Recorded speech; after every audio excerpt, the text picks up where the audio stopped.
আপনি কিন্তু আপনার ভদ্রতার সীমা ছাড়িয়ে যাচ্ছেন। নিজের সম্মান যদি নিজে রাখতে না পারেন তাহলে বেরিয়ে যান এখান থেকে, বেরিয়ে যান এই বাড়ি থেকে বলছে।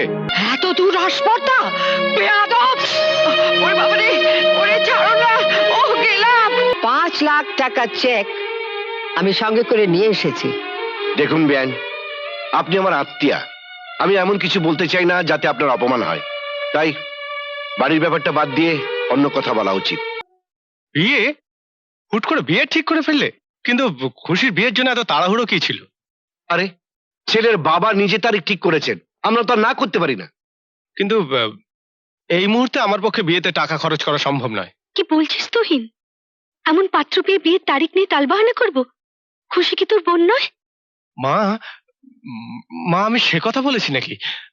আসলে ঠিক এই সময় এত আমতা আমতা করছো কেন? কথা পরিষ্কার করে না বলার জন্য যত ঝামেলা হয়। বৌমা, তুমি এর মধ্যে এসো না। আসতে তো আমি চাই না, কিন্তু আপনারা এমন করে কথা বলছেন যেন সব দায়িত্ব তুহিনের। বাড়ির বড় ছেলে হয়েছে বলে কি অপরাধ করে ফেলেছে? বৌমা, অপরাধ তুহিন করেনি, অপরাধ করেছে তোমার শ্বশুর। সারা জীবন কষ্ট করে চাকরি করে ছেলে মেয়েদের লেখাপড়া শিখিয়েছে, ছেলে মেয়েদের সুখের জন্য বাড়ি বানিয়েছে, নিজের আরাম আয়েসের দিকে কোনোদিন খেয়াল করেনি। এই সবই তো অপরাধ। আর সবচেয়ে বড় অপরাধ করেছেন নিজের জীবনের শেষ সম্বল 2 লক্ষ টাকা তুহিনের হাতে তুলে দিয়ে। তা এমন কি উপকার করেছেন? এই একজনের আয়ে তো সংসার চলছে। সংসারের আর সবাই বসে বসে খাওয়া ছাড়া একটা পয়সা দিয়েও সাহায্য করে না। বৌমা, মমতা, মমতা তুমি উত্তেজিত হও না, তোমার শরীর অসুস্থ। না না, আমি উত্তেজিত হব কেন? আমি উত্তেজিত হব কেন বলো? আমি শুধু বসে বসে দেখবো আমার পেটের ছেলে, আমার রক্ত মুখ বন্ধ করে চুপ করে দাঁড়িয়ে দেখছে, আর তারই বউ তোমারই বাড়িতে দাঁড়িয়ে চিৎকার করে তোমাকে অপমান করছে। মমতা, অপমান করছে। তুহিন, আমি এতক্ষণ একটা কথাও বলিনি, অবাক হয়ে দেখছিলাম এ কোন পরিবেশ। আমার বাড়ির পরিবেশ এত খারাপ হয়ে গেল কবে থেকে? গুরুজনদের মুখের উপরে চিৎকার করে কথা বলা শুরু হলো কবে থেকে?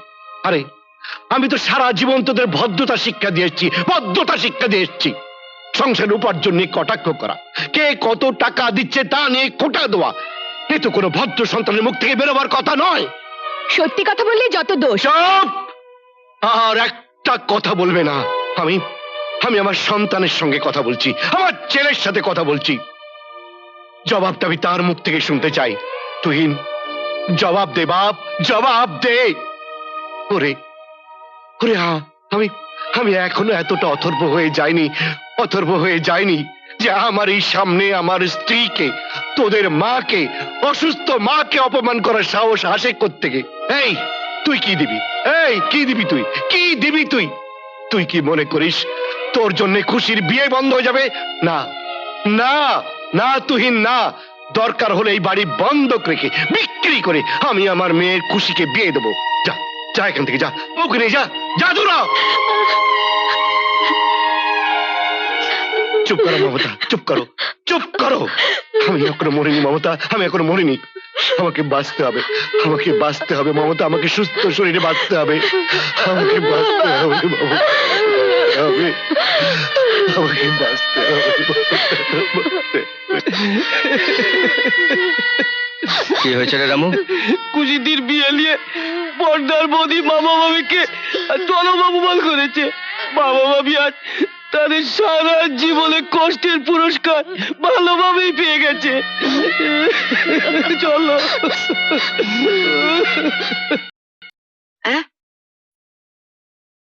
কি বলছিস তুই?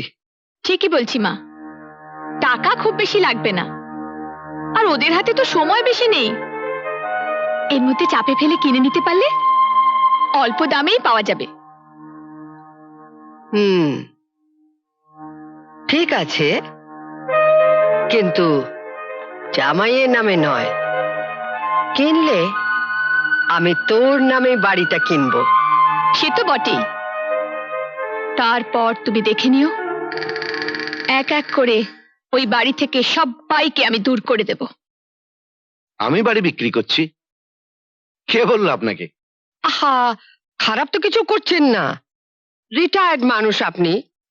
আজকাল ভালো ঘরে মেয়ের বিয়ে দিতে গেলে অনেক অনেক টাকার দরকার হয়। তা বাড়ি বিক্রি করার সিদ্ধান্ত নিয়ে আপনি তো বুদ্ধিমানের কাজই করেছেন।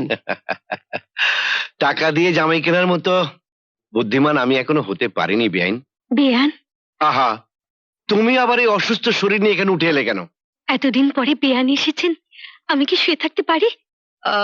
আমার জন্য আপনি ব্যস্ত হবেন না। আমি আবার যেখানে সেখানে কিছু মুখে দিই না। আমি এসেছি আপনাদের সাহায্য করতে। 5 লাখ টাকা চেক আমি সঙ্গে করে নিয়ে এসেছি। দেখুন বেআইন, আপনি আমার আত্মীয়া। আমি এমন কিছু বলতে চাই না যাতে আপনার অপমান হয়, তাই বাড়ির ব্যাপারটা বাদ দিয়ে অন্য কথা বলা উচিত। দেখুন বেআই মশাই, আমি কিন্তু আপনার ভালোর জন্যই বলেছিলাম। আপনার অপদার্থ ছেলেরা তারা 1 টাকা দিয়েও আপনাকে সাহায্য করবে না।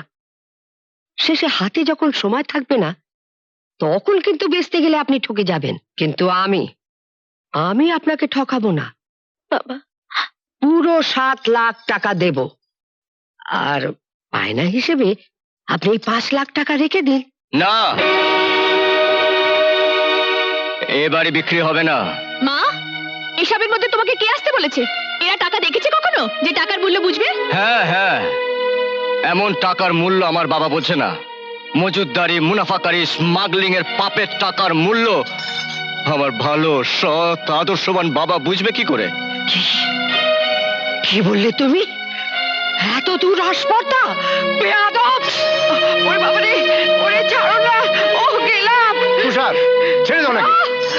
থাক, ওই গুন্ডা ছেলেকে লেলিয়ে দিয়ে আর নাকামি করতে হবে না। আপনাদের ছোট লোকি ঢং আমার ঢের টাকা আছে। চুপ করুন। কি? আপনি কিন্তু আপনার ভদ্রতার সীমা ছাড়িয়ে যাচ্ছেন। নিজের সম্মান যদি নিজে রাখতে না পারেন তাহলে বেরিয়ে যান এখান থেকে। বেরিয়ে যান এই বাড়ি থেকে বলছে। চলে এসো মা, আমি এর প্রতিশোধ নেবই। আমার মাকে এভাবে অপমান? হ্যাঁ? চলে এসো, চলে এসো মা, চলে এসো।